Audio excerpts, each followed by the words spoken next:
खदानों के अलावा यहाँ और कुछ नहीं दिख रहा है, दूर क्षितिज तक। बहुत बड़ा इलाका है। तो मैं हूँ भारत में, जहाँ 2/3 बिजली आज भी कोयले से आती है। इसी को सबसे सस्ता ईंधन माना जाता है। मैं इसकी असली कीमत जानने निकली हूँ। मध्य भारत में कोरबा जिला बिजली का एक प्रमुख ठिकाना है। दुनिया की कुछ सबसे विशाल खदानें भी यही हैं।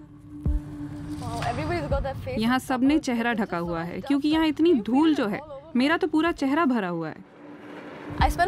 मैंने भारत में कोयले और उसकी माइनिंग के बारे में काफ़ी चीज़ें पढ़ी हैं, लेकिन यहाँ आए बिना, सड़क के दोनों तरफ दूर दूर तक फैली खदानों को देखे बिना आप इस पर यकीन नहीं कर पाते हैं। चीन के बाद भारत दुनिया में कोयले का दूसरा सबसे बड़ा उत्पादक और उपभोक्ता देश है। ऊर्जा की मांग तेजी से बढ़ती जा रही है। अमेरिका और ब्रिटेन में तो प्राकृतिक गैस थी, लेकिन भारत में अभी कोयले का कोई बड़ा विकल्प नहीं है। कोयला क्योंकि भरपूर मिलता है, इसलिए ऊर्जा का सबसे सस्ता और सबसे आसान स्रोत भी वही है। इसलिए उसका खनन भी जारी है। जून 2020 में प्रधानमंत्री मोदी ने 470 वर्ग किलोमीटर वाले 41 नए कोयला ब्लॉकों में खनन की घोषणा की थी। फरवरी 2021 में कुल 75 ब्लॉक हो गए। लेकिन कोयला जलाने से दुनिया भर में उत्सर्जन भी तेज हुआ है। इस विषैले धुएं का प्रदूषण दुनिया में हर 5 में से 1 मौत के लिए जिम्मेदार है। लेकिन कोल माइनिंग के सबसे ज्यादा नुकसान लोकल हैं। मैं आसपास के लोगों से ये जानने निकली हूँ कि उनकी जिंदगी पर कोयले ने क्या असर डाला है।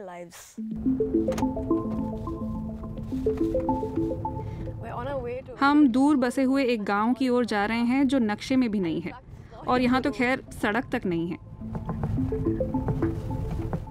ये उन हजारों गांवों में से एक है जो भारत की खनन पट्टियों में पड़ते हैं। इलाके के 2/3 लोग आदिवासी या मूल निवासी हैं। किंडाई गांव तो एक तरह से एक खदान के ऊपर ही खड़ा है। नीचे जमीन खोखली हो चुकी है। यहाँ रहने वाले 31 परिवार कोयला खदान से बहुत ज्यादा करीबी के नतीजे भुगत रहे हैं। जंगल में ही पैदा हुई मालमती पांडो जनजाति की हैं। वो मुझे दिखा रही हैं कि ताजा पानी के उनके स्रोत का क्या हाल हो चुका है।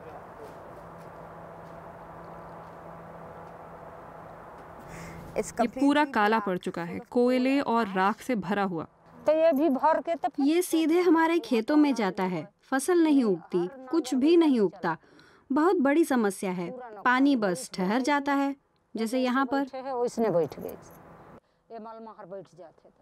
ये पानी जहरीला है।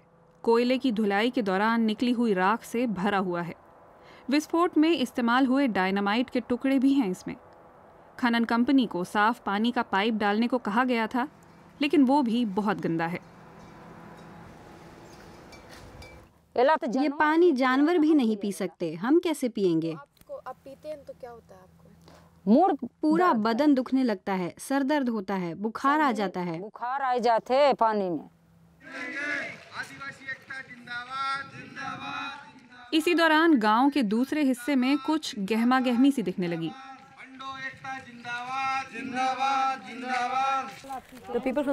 माइनिंग कंपनी के लोगों ने देखा कि कुछ लोग कैमरे के साथ आए हैं, इसलिए वो पानी का मुआयना करने आए हैं। जाहिर है लोगों में गुस्सा है कि कंपनी को आज ही टाइम मिला, इसलिए माहौल गर्मा गया है। पूरा नहीं एग्रीमेंट किया है, आपने जनता के साथ एग्रीमेंट किया है। आप कहाँ पे ये लोग बस इतना समझाना चाहते हैं कि उन्हें हर रोज ऐसा पानी पीना पड़ता है। ये लड़का इन्हें सौंपने के लिए ही बोतल में पानी भर रहा है, जिसे ये ले जाकर अपने बॉसेस को दिखा दें कि कैसा पानी यहाँ आता है, और लोग इसे पीने को मजबूर हैं।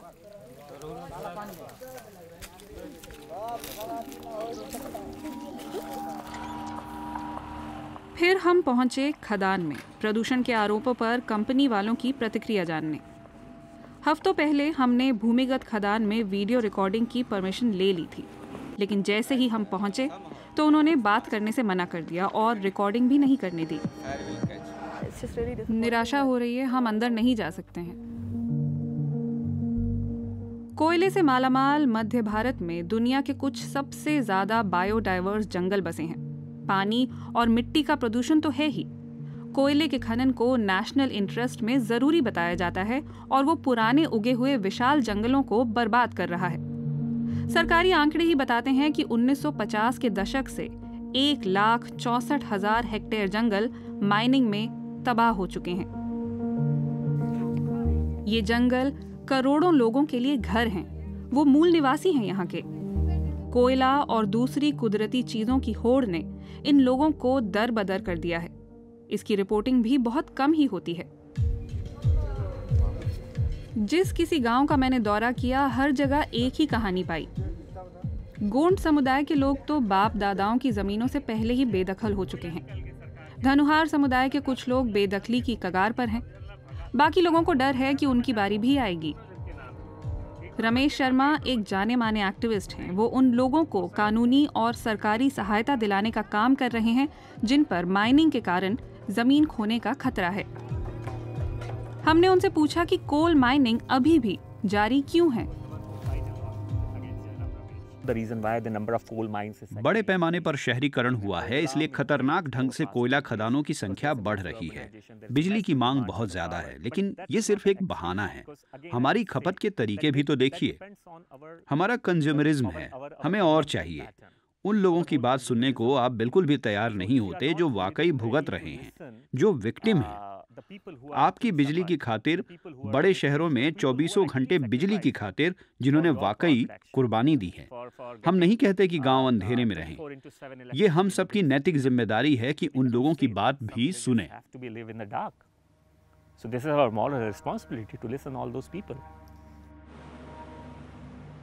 कोरबा के लोगों की शिकायतों को लेकर हमने कोयला मंत्रालय से संपर्क किया, लेकिन इस रिपोर्ट के प्रसारण से पहले के हफ्तों में हमें इंटरव्यू की डेट नहीं मिली।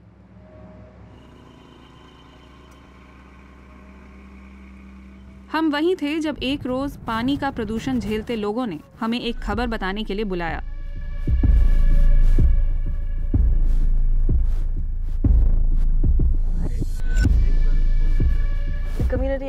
केंडाई के लोगों ने हमें आज रात खाने पर बुलाया है।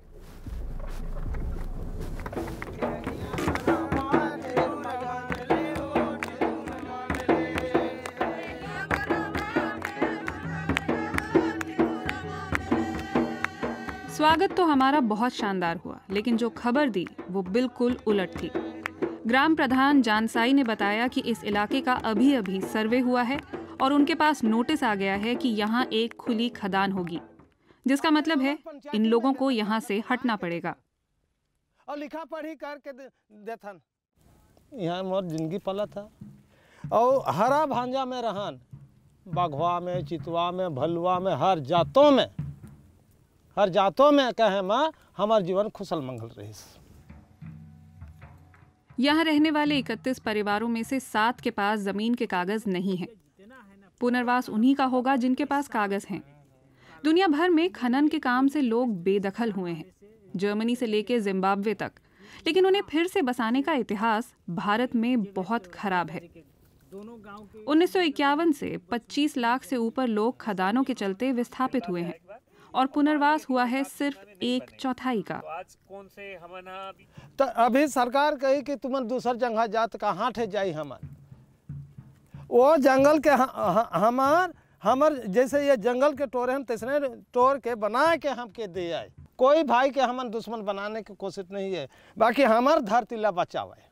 गैया जितना है ना पूरा काला पानी, पूरा साफ पानी। सुबह सुबह लोग मुझे जंगल में ये दिखाने ले गए कि आखिर क्यों वो यहाँ से न जाने पर अड़े हैं। पांडव आदिवासी तीर धनुष जैसे औजारों की मदद से फल इकट्ठा करते हैं। पोषण का मुख्य जरिया ये कंदमूल हैं। जंगल से अपनी गुजर बसर चलाने वाले ये लोग अपने दम पर टिके रहना चाहते हैं। थैंक यू भैया। कोयला पट्टी से गुजरते हुए हमें यहाँ से वहाँ बेकार हो चुकी खदानें दिखी। जहाँ कभी जमकर कोयला निकाला जाता था, वहाँ अब जमीन पर धब्बे ही धब्बे दिखते हैं। ये इलाका बंजर पड़ चुका है। यहाँ कभी 2 गांव हुआ करते थे। 22 साल पहले खदान आ गई, गांव गायब हो गए और खदान भी बंद हो गई। कुछ भी नहीं बचा, ना लोग, ना जंगल, ना कोयला। खदानों की उम्र कुछ ही दशकों की होती है। जितना ज़्यादा खुदाई होगी उतना ही मुश्किल उन्हें चलाए रखना होगा। इसलिए नई खुलती जाती हैं और सैकड़ों खदानें चुपचाप बंद कर दी जाती हैं। मेरे पीछे ये पूरी ज़मीन एक समय फलता फूलता जंगल थी, बायोडाइवर्सिटी से भरपूर और बहुत से आदिवासियों का घर। समाज और पर्यावरण के नुकसान की कीमत भी अगर जोड़ लें तो कोयला फिर इतना सस्ता नहीं रह जाता। ये सवाल हमें खुद से पूछना होगा। प्रगति और विकास के नाम पर आगे बढ़ने की राह पर क्या हम स्थानीय लोगों की सेहत, उनके अधिकारों और पर्यावरण के साथ तालमेल बिठा पाएंगे?